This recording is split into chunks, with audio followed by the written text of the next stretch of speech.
প্রিয় মধুমায়া, আজ আকাশে চাঁদ নেই, অমাবস্যা নেমেছে। মনে হয় প্রকৃতিও আজ আমার মতো অপেক্ষার কালো চাদরে মোড়া। ভালোই হয়েছে, জ্যোৎস্না নেই।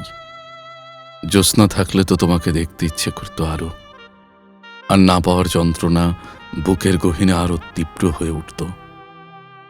তুমি কি জানো, কিছু কিছু রাত আছে যেখানে বাতাসও স্মৃতির মতো দীর্ঘশ্বাস ফেলে, শিউলি ঝরে পড়ে, পাতার গায়ে কুয়াশা নামে, আর আমি নিঃশব্দে তোমার নাম ডাকি।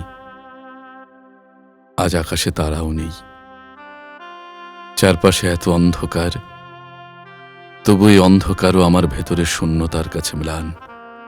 তোমাকে চিঠি লিখতে বসলেই শব্দগুলো কেন জানি কর্পূরের মতো উড়ে যায়।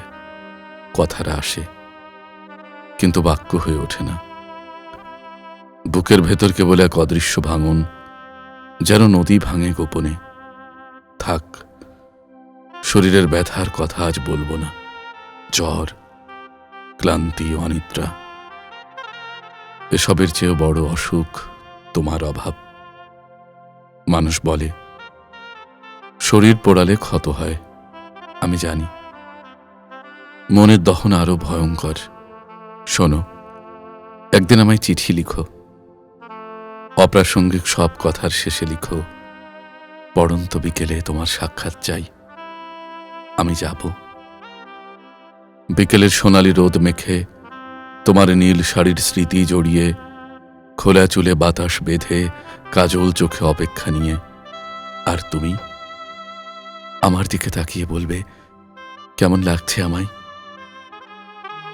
তোমার মুখের দিকে একটানা চেয়ে থাকতে ভীষণ ইচ্ছে করে। কতটা ভালোবাসো তা নাই বা লিখলে, শুধু একবার লিখো, তুমি আমাকে দেখতে চাও।